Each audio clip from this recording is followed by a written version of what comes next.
Akan suara firman Tuhan ini pada pagi hari ini, kita berdoa dulu, biarlah hati dan pikiran kita untuk memuji nama kuasa Tuhan. Mari kita berdoa. Ya Allah Bapa yang maha baik, kami yang sujud dan kami sembah Tuhan. Pada pagi hari ini kami akan mendengarkan firman Tuhan dari Mazmur 111 ayat yang ke-10. Kiranya kami Tuhan menjadi manusia yang takut akan Tuhan, selalu memuji nama kuasa Tuhan. Ajarkan juga kami sebagai murid-murid Tuhan Yesus yang takut akan dasar keimanan, takut memuji nama kuasa Tuhan, selalu takut akan dosa. Tuhan, di dalam pekerjaan kami, Tuhan, di dalam perlindungan kami, di dalam rumah tangga kami, di dalam keluarga kami, Tuhan, di dalam pergumulan kami, dalam pelayanan kami, selalu Tuhan memberkati, selalu Tuhan tetap melindungi kami. Segala langkahku, segala hidup kami, Tuhan, selalu Engkau pakai. Sebab hidup kami bukanlah kami yang mengatur, tapi hidup kami Tuhanlah yang mengatur. Pakailah kami sebagai alat-Mu, sebagai firman-Mu Tuhan. Didasarkan iman kepercayaan kami untuk memuji nama kuasa Tuhan. Di dalam nama Yesus Kristus, haleluya, amin. Oke Bapak Ibu Saudara kasih Tuhan, buka nas Alkitab kita pada renungan firman Tuhan hari ini, Mazmur 111 ayat yang ke-10. Di sini firman Tuhan katakan, permulaan hikmat adalah takut akan Tuhan. Semua orang yang melakukannya berakal budi yang baik. Puji-pujian kepadanya tetap untuk selamanya. Oke saudara dikasih Tuhan, tema pada pagi hari ini renungan firman Tuhan kita adalah takut akan Tuhan Yesus Kristus. Oke Bapak Ibu Saudara kasih Tuhan, apa sih yang kita dasarkan di dalam iman kita? Apakah kita masih percaya yang namanya hal-hal gaib atau negatif? Di sini Tuhan melarang kita untuk menghidupi roh-roh jahat. Tapi yang dimana Tuhan mengajarkan kita adalah takut akan Tuhan.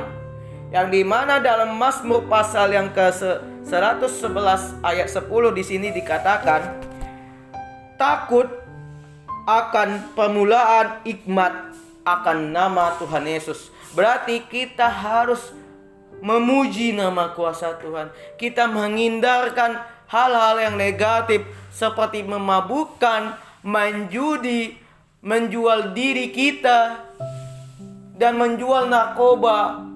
Dan tinggalkan itu. Tinggalkan hal-hal yang dosa. Tinggalkan hal-hal yang duniawi. Tapi kita banyakkanlah hidup kita sebagai pelayan Tuhan, melayani Tuhan. Terus kita mendekatkan diri kepada Tuhan. Kita selalu berdoa, mengucapkan syukur bagi Tuhan, dan selalu ikut akan perintah orang tua. Itu satu tanda bahwa hikmat adalah awal takut akan Tuhan melalui kehidupan kita, yang itu menghormati nasihat dan perintah orang tua. Jadi remaja pemudi yang kita saat ini di dalam mencari jati diri, mencari Tuhan, mencari kerajaan surga, kita sebagai kaum pemuda-pemudi penerus bangsa Indonesia, haruslah kita takut akan Tuhan. Jangan hanya sepatah kata, ya aku takut akan Tuhan. Jangan seperti itu pemuda-pemudi kaum remaja. Jangan seperti itu. Dan tinggalkanlah hal-hal yang dosa. Seperti kalian masih dalam balap-balap liar, masih di dalam hal-hal dosa, yaitu kalian masih mabuk, main judi, keluar malam sana sini sana sono, pacaran tidak jelas, pacaran yang menuju negatif. Karena di dalam kasih, di dalam Yohanes pasal 3 ayat 16 di situ mengajarkan kasih yang penuh sabar, yaitu melalui kasih perjanjian Tuhan Yesus Kristus kepada kita, saudara dikasih Tuhan. Makanya kita dinamakan janji-janji yang dimana dijanjikan oleh Tuhan itu adalah kasih dan hikmat bahwa kita adalah pengikut Kristus. Yang dimana contoh, ada seorang remaja yang bernama, kita sebut namanya Reja. Dia agama Kristen.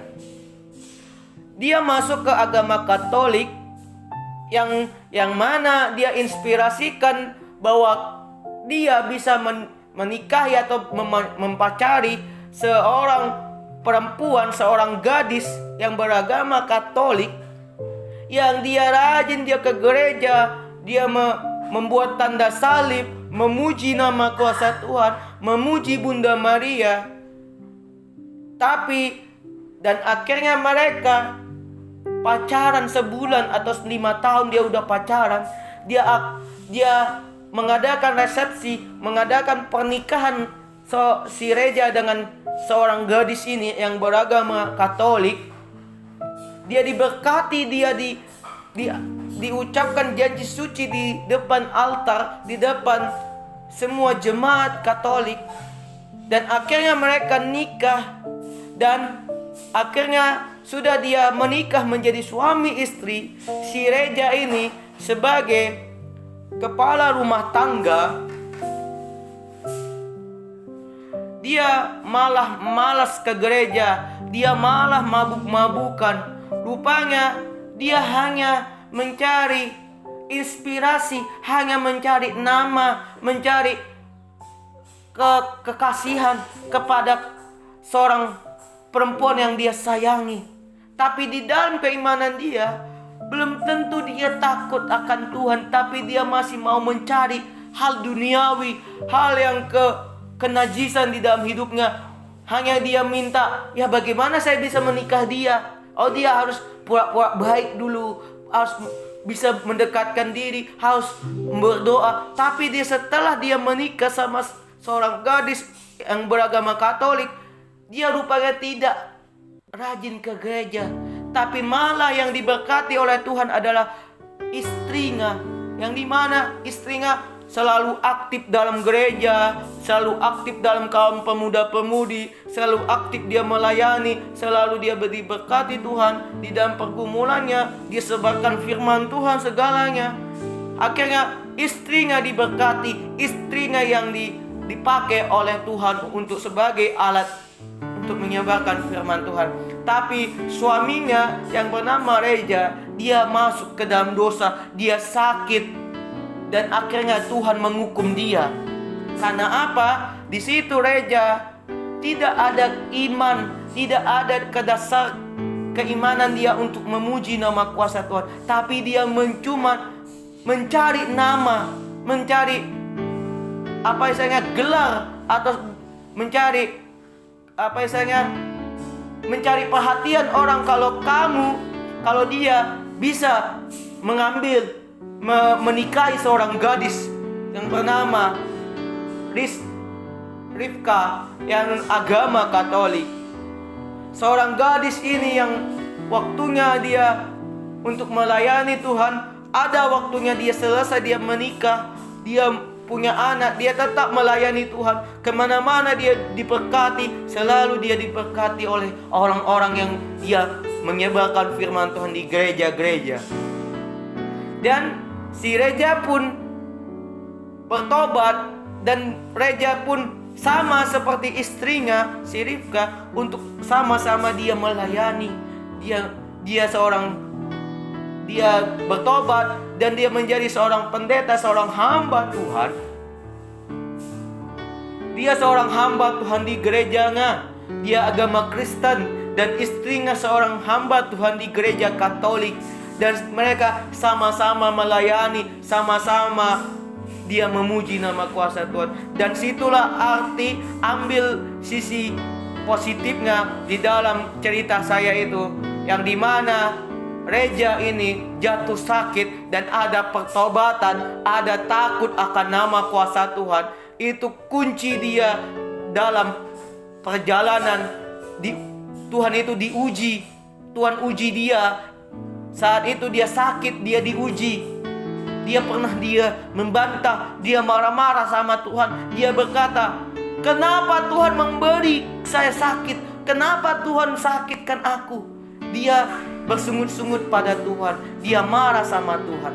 Dan akhirnya kata istrinya kepada si suaminya yang bernama Reja, "Jangan engkau bersungut-sungut. Jangan engkau menyalahkan Tuhan. Tapi introspeksilah dirimu," kata istrinya kepada Reja. Dan akhirnya Reja pun introspeksi dia sendiri. Dia tinggalkan hal-hal dosa, yaitu dia mengonsumsi narkoba yang waktu dulu. Dan dia saatnya bertobat. Dia mencari seorang pendeta. Akhirnya dia dibaptis selam.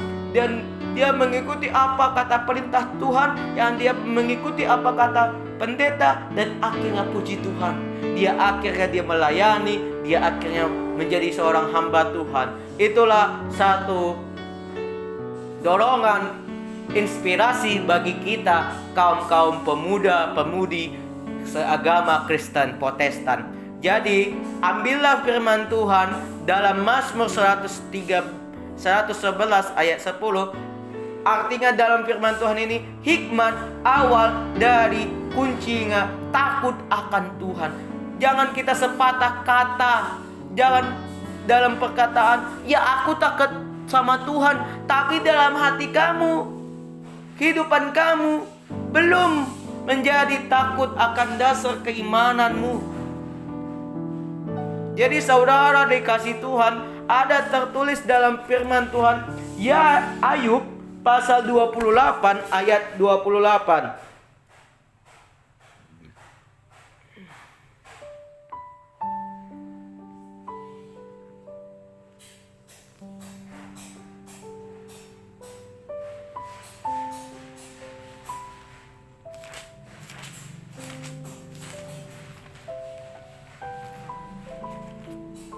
Ayub pasal yang ke-28 ayat 28, di sini dikatakan dalam firman Tuhan, "Tetapi pada manusia yang berfirman, sesungguhnya takut akan Tuhan, itulah hikmat, dan menjauhi kejahatan itulah akal budi." Oke saudara dikasih Tuhan, Ayub pasal 28 ayat 28 di sini menceritakan dan mengajarkan kita adalah, ayo kita sama-sama melayani, sama-sama takut akan Tuhan. Tinggalkanlah yang jahat dan masuk kita memuji nama kuasa Tuhan. Hilangkanlah kekhawatiranmu, hilangkanlah kelakuanmu. Tinggalkanlah yang kejahatan, yang seperti yang mabuk-mabuk, pesta pora, narkoba, dan menjual barang-barang yang tidak senonoh kepada masyarakat. Dan hidupkanmulah sebagai garam dan terang dunia. Karena dalam Matius pasal yang ke-5 ayat yang ke-13 adalah, jangan seperti garam yang busuk. Garam yang telah busuk itu telah diinjak-injak orang. Jangan mau seperti itu Bapak Ibu Saudara Kristen. Tapi bagaimana menjadi garam yang bagus, yang bisa membawa damai, membawa sukacita. Jadilah garam seperti itu. Jadilah terang bagi kehidupan saudara dikasih Tuhan. Jadilah panutan, jadilah contoh bagi masyarakat. Tunjukkanlah kamu sebagai hamba Tuhan, sebagai pengikut Kristus, yang mana kamu sebagai anak-anak Tuhan Yesus Kristus, dan hidupmu lagi dipakai oleh Tuhan, bukan kamu lagi yang mengatur. Begitu firman Tuhan pada pagi hari ini. Sebelum kita akan tutup dengan doa, kita akan menutup dengan doa. Bapa yang maha baik, Bapa yang sungguh baik, Tuhan, ajarkan kami di dalam Mazmur pasal yang ke-11, Ayub pasal yang ke-28 ayat 28. Tuhan, ajarkan kami untuk takut akan Tuhan. Buatlah kami memuji nama kuasa Tuhan sesuai dengan jalan-Mu Tuhan, sesuai perjanjian kamu Tuhan. yang dimana Engkau janjikan kami tentang kasih yang Kau rasakan, yang Kau berikan kepada kami. Ulurkanlah tangan-Mu Tuhan, ulurkan pengharapan kasih-Mu Tuhan kepada kami sebagai manusia yang berdosa, manusia yang takut akan Tuhan. Tuhan, ulurkanlah tangan-Mu, karena kami percaya akan mujizat Tuhan yang masih ada di dalam kehidupan kami saat ini. Kami percaya akan dalam nama Yesus Kristus. Yang saat ini yang sakit Tuhan Kau sembuhkan, yang Kau pulihkan, yang dimana dia bodoh Kau pintarkan dia Tuhan, Engkau urapi dengan nama kuasa-Mu Tuhan, di dalam nama Yesus Kristus. Haleluya, amin.